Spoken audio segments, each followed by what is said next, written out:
One morning, Sherlock Holmes handed me a sheet of paper. "Look, Watson," he said. "Can you explain this problem?" I looked at the paper. To my surprise, it was covered with a line of strange pictures. These pictures looked like little dancing men. "A child must have drawn these," I said. "Where did you get this piece of paper, Holmes?" "It arrived by post this morning," answered Holmes. "A man called Hilton Cubitt of Ridlingthorpe Manor in Norfolk sent it to me. Mr. Cubitt is coming to see me today." "There's a ring at the doorbell, Watson. Perhaps that's Mr. Cubitt now." A moment later, a tall gentleman entered the room. He had a handsome face with clear blue eyes and looked very strong and healthy. This gentleman shook hands with both of us. Suddenly, he caught sight of the strange drawings. "Here's a mystery, Mr. Holmes," he said. "What do you think of these drawings?" "They look like children's drawings," replied Holmes. "But why do you think they are important?" "I don't, Mr. Holmes. But these drawings are making my wife very frightened. That's why I've come to see you. I want to find out what they mean." Holmes held up the paper, so that the sunlight shone through it. It was a page torn from a notebook, and the markings on it looked like this. Holmes examined the paper carefully. Then he folded it up and put it in his pocket. "This is a most interesting and unusual case, Mr. Cubitt," he said. "Please, tell us your story from the beginning." The picture sequence from the cinema has finished.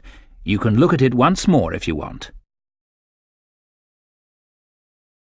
"I'm not very good at telling stories," said Mr. Cubitt. "But first, I want to explain something.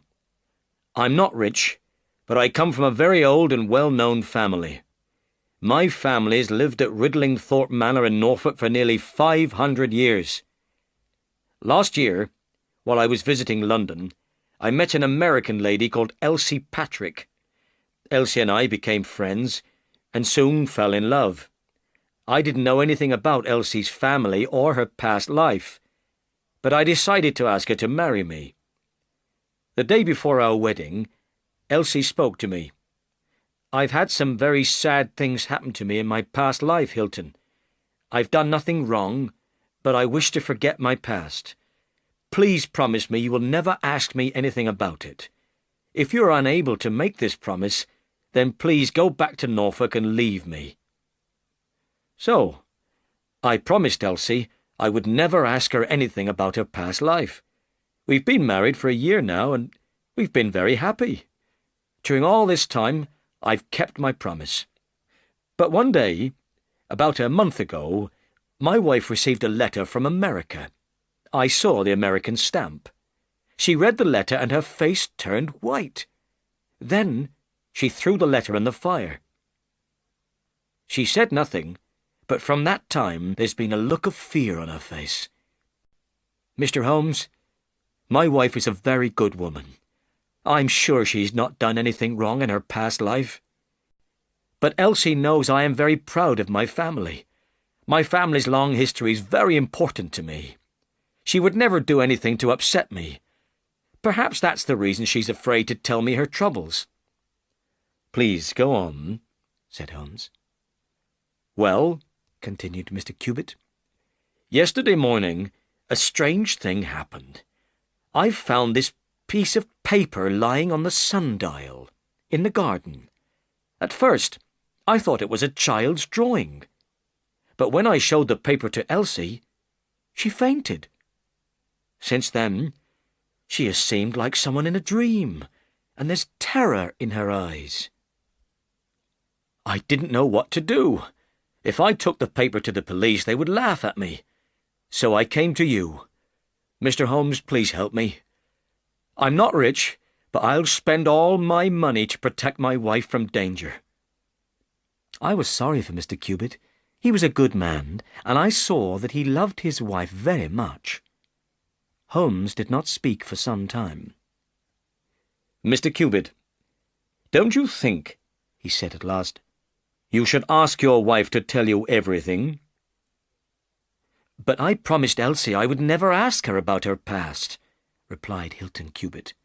"If she wants to tell me something, she will, but I will not ask her to tell me." "I'll be pleased to help you," said Holmes. "I believe there is a meaning in the pictures of the dancing men, but I need more information before I can say what it is. Go back to Norfolk.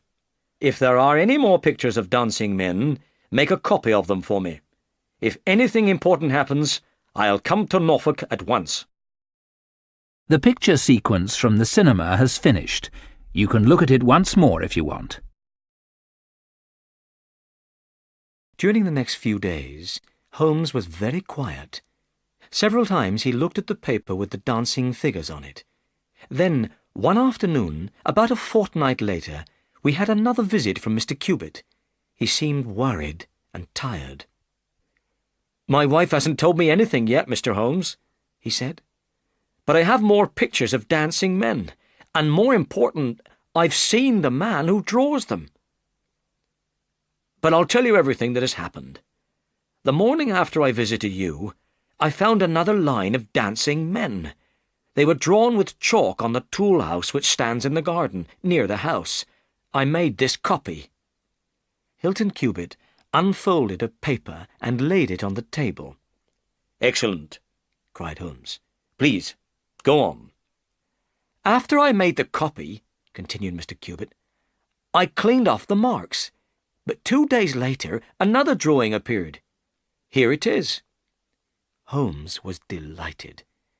"We're beginning to get a lot of information," he said. "I decided to find out who was drawing these pictures," went on Hilton Cubitt. "So the next night, I took my gun and sat beside a window which looks out onto the garden.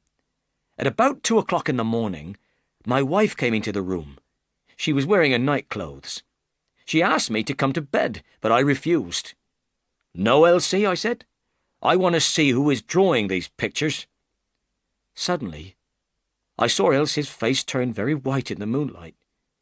She was looking out of the window. I looked out of the window too. I saw something moving near the tool-house. A dark figure came slowly round the corner of the tool-house and stopped beside the door. Immediately, I picked up my gun. I wanted to run out of the house, but my wife caught me in her arms and held me back.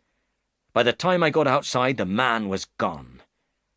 On the tool-house door was the same drawing I copied before.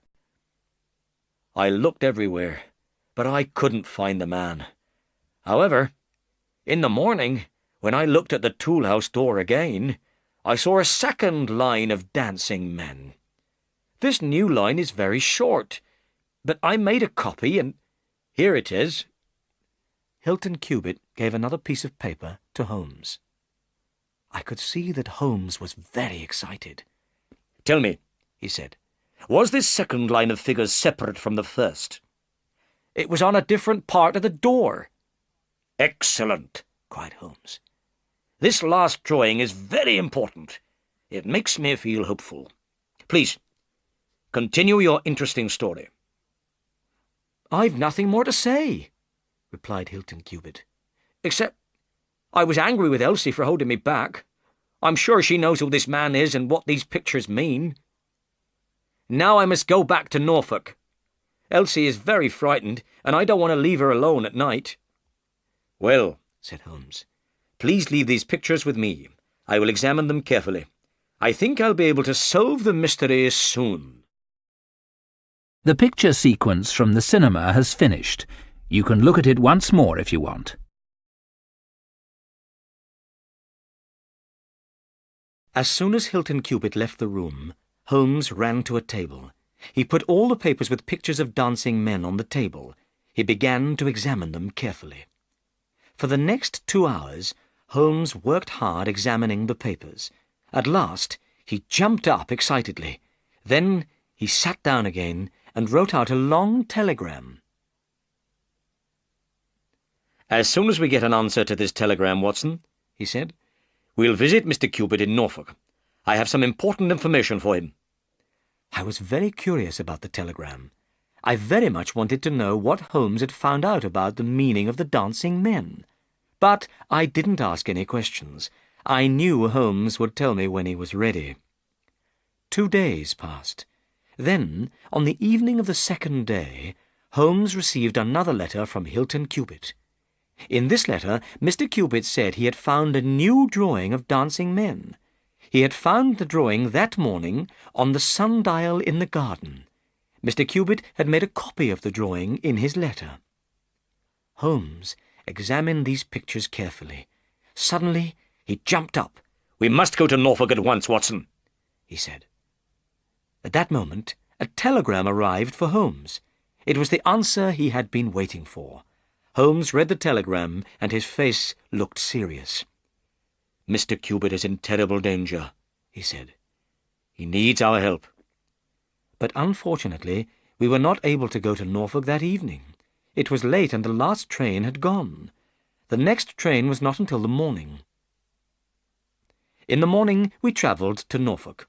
At the station we asked our way to Ridlingthorpe Manor. "Are you the detectives from London?" the station master asked. "Why do you think we are detectives from London?" asked Holmes in surprise. "Because the Norfolk police are already on their way to Ridlingthorpe Manor," said the station master. "But perhaps you are doctors.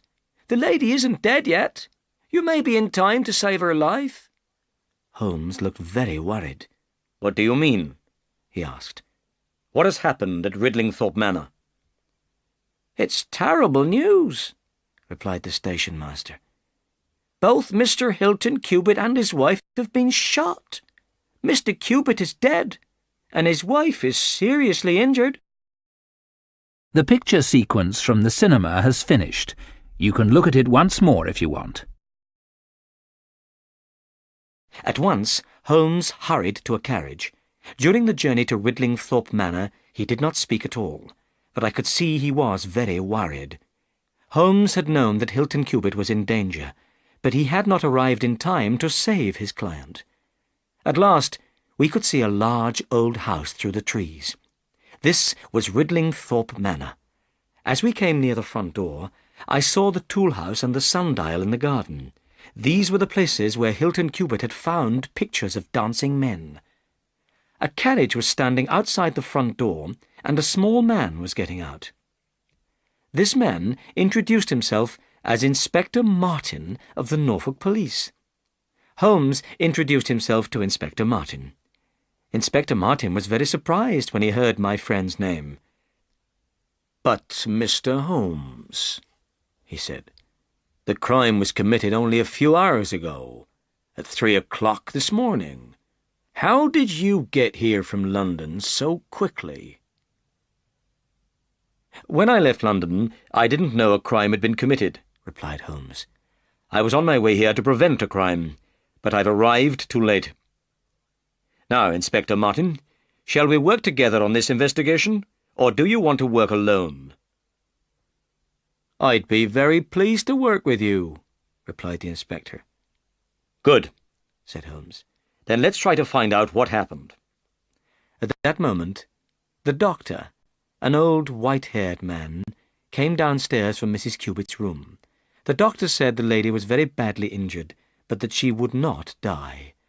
The bullet which wounded Mrs. Cubitt had gone into her brain. The gun which fired the bullet had been very close to her. Hilton Cubitt had been shot through the heart. A gun had been found lying halfway between the two bodies. 2 shots had been fired from the gun. But we did not know if Mrs. Cubitt had shot her husband first and then shot herself, or if Mr. Cubitt had shot his wife and then killed himself. "Has Mr. Cubitt's body been moved?" asked Holmes. "No," replied the doctor. "We had to move the lady. We couldn't leave her lying injured on the floor." "Who found the body?" 2 of the servants," said the doctor. "Then let's hear their story," said Holmes. The 2 women told their story very clearly. They had been awakened from their sleep by a loud noise. A minute later, they heard another noise. Both women ran downstairs from their rooms. The door of a downstairs room was open, and Mr. Cubitt lay dead on the floor. Near the window, his wife was sitting with her head against the wall. One side of her face was red with blood. The window was shut, and the room was full of smoke and the smell of gunpowder. Immediately the two servants sent for the doctor. When he arrived, they carried Mrs. Cupid upstairs. The servants did not understand why the crime had been committed. Mr. and Mrs. Cupid had been in love with each other and had never quarrelled. "Tell me," said Holmes. "when did you first notice the smell of gunpowder?" "When we ran out of our rooms upstairs," replied the women. "Good," said Holmes. "Now let's examine the room downstairs." The picture sequence from the cinema has finished. You can look at it once more if you want. The room was small, with a window looking onto the garden. Mr. Cupid's body lay on the floor. "You can take away the body now," said Holmes. Then he turned to the doctor. "Have you found the bullet which injured Mrs. Cupid?" he asked. "No," replied the doctor. "The bullet is still somewhere in her brain. We will have to operate to remove the bullet." "We know that 2 bullets were fired from the gun," said Inspector Martin, "and we know where each bullet went. 1 bullet killed Mr. Cupid, and the other injured his wife." "Yes," said Holmes. "But what about the 3rd bullet? The bullet which passed through the window frame?" He turned suddenly and pointed to a hole in the bottom of the window frame. This hole was the exact shape and size of a bullet. "Wonderful!" cried Inspector Martin.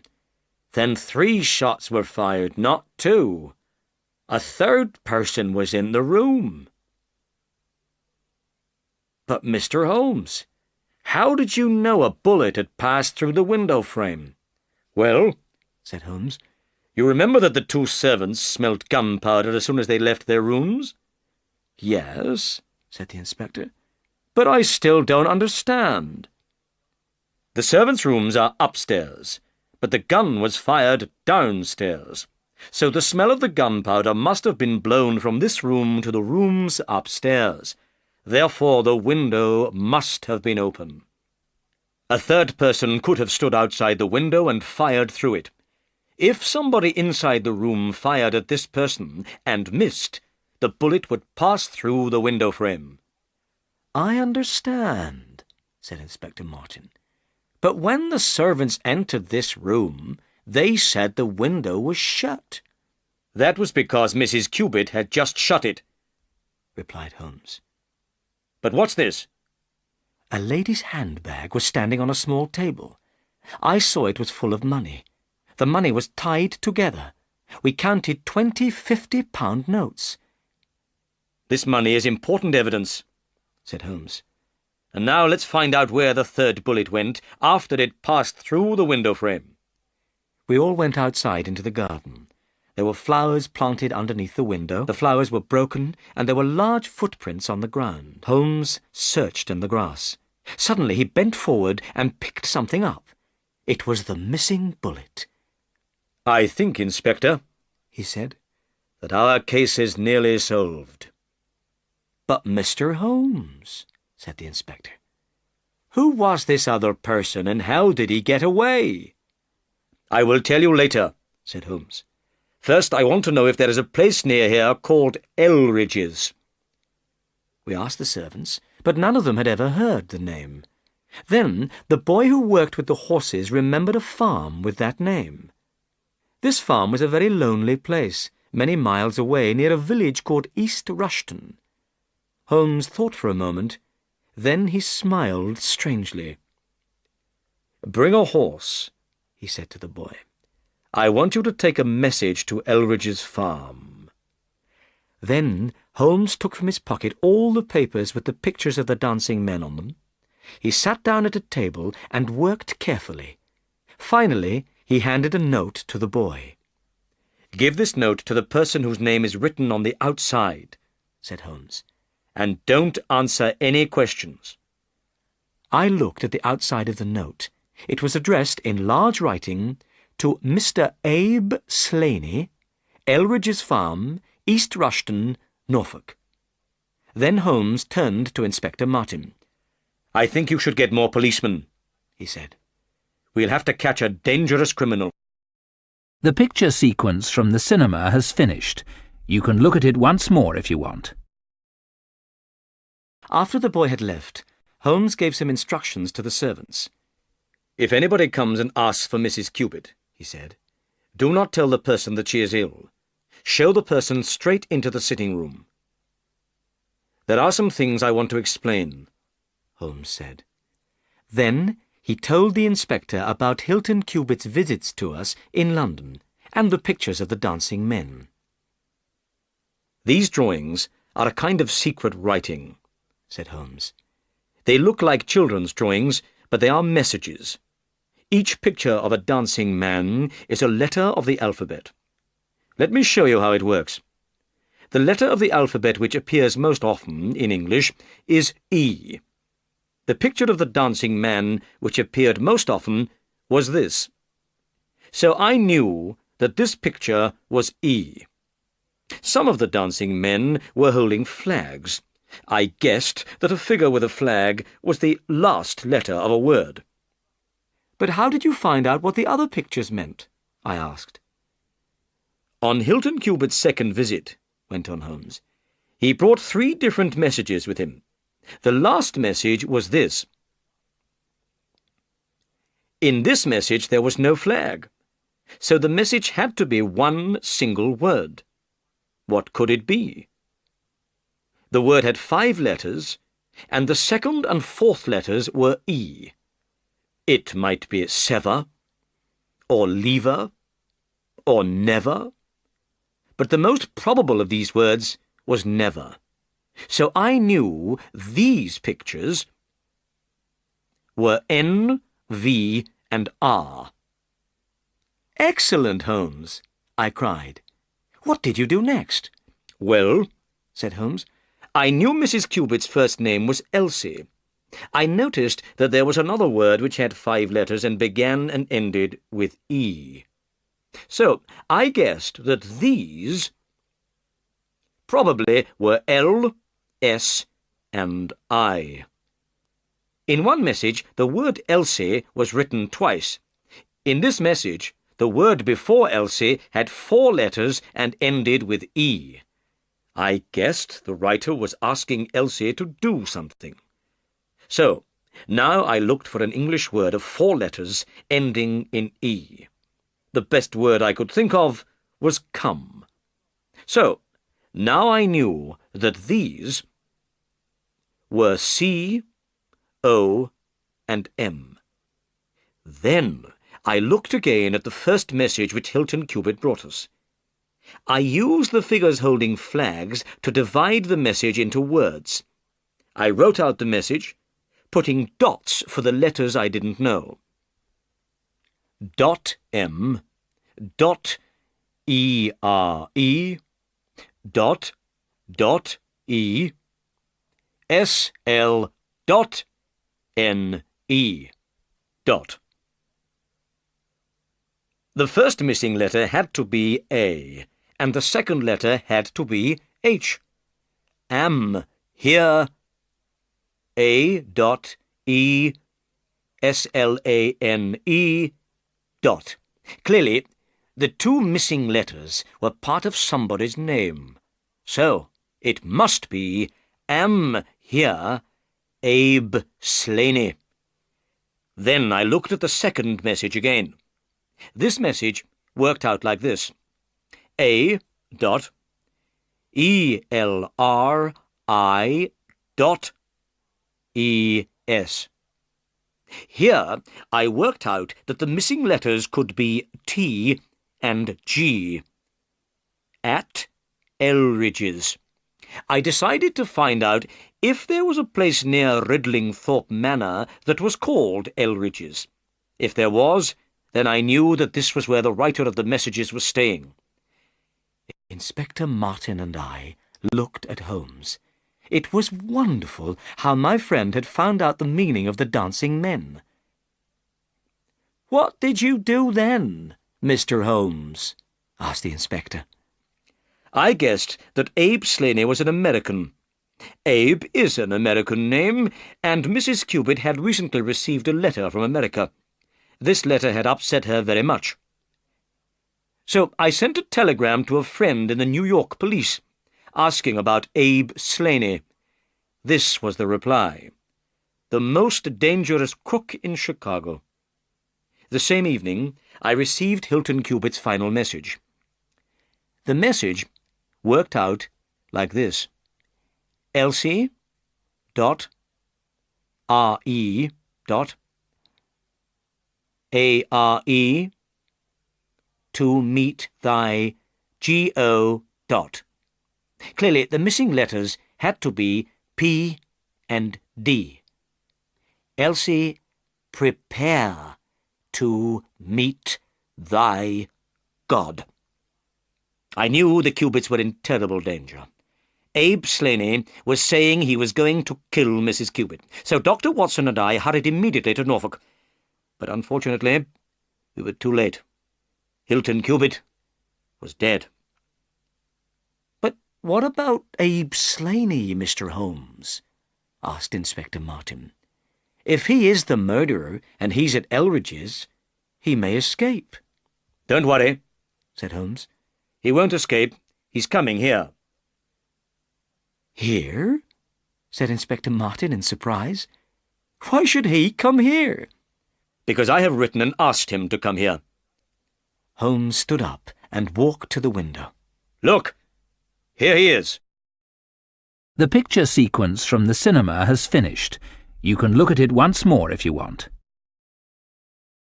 A man was coming up the path. He was tall and handsome, with a large black beard. The front doorbell rang loudly. "Hide behind the door," said Holmes quietly. "This man is very dangerous, and we must be careful." We waited in silence for a minute. Then the sitting-room door opened, and a man stepped into the room. At once Holmes put a gun against his head, and Inspector Martin put handcuffs on his wrists. The man looked at us. His black eyes looked angry. "I received a note from Mrs. Cubitt," he said. "Where is she?" "Mrs. Cubitt is badly injured," replied Holmes. "Her life is in great danger." The man cried out. He sat down on a chair and put his face in his hands. "I didn't know she was injured," he said.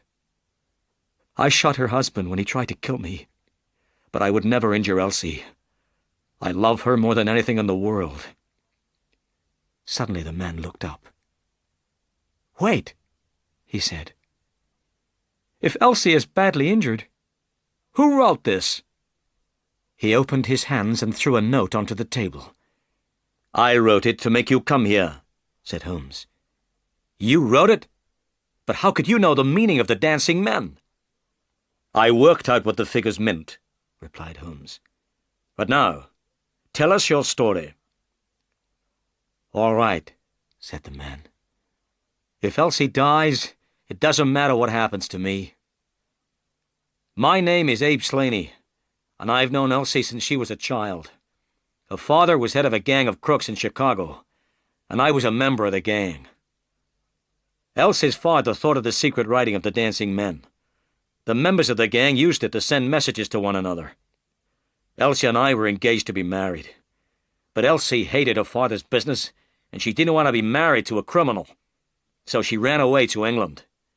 She met and married this Englishman, Hilton Cubitt. I wrote to Elsie, but she didn't answer my letters. In the end, I came to England and stayed at Elridge's farm. I knew Elsie understood the pictures of the dancing men, so I left messages where she would see them. In the messages, I asked her to come away with me, but her only answer was, 'Never.' Then Elsie wrote me a letter. She said she would meet me at 3 o'clock in the morning, when her husband was asleep. She brought money with her. She offered me the money and asked me to go away. I became angry and tried to pull her through the window. Just then, her husband rushed in carrying a gun. He fired the gun at me and missed. At the same moment, I shot at him, and he fell down dead. I ran across the garden. As I ran, I heard the window shut behind me. I've told you the truth, gentlemen. I didn't know Elsie was hurt. She must have shot herself after I left." While Abe Slaney was talking, a carriage arrived with 2 policemen in it. Inspector Martin turned to his prisoner. "It's time for us to go, Slaney. Goodbye, Mr. Holmes. I hope I'll work with you again one day." As the carriage drove away, I saw the note which Abe Slaney had thrown on the table. This was what Holmes had written. "If you work it out, Watson," said Holmes, "you'll find it means, 'Come here at once.' I knew Abe Slaney would come when he read the note. He would think Mrs. Cubitt had written it." "Well," I said, "criminals have used the dancing men to help them in their crimes, but now the dancing men have been used to catch a criminal." "Yes," said Holmes. "the dancing men have finally done some good."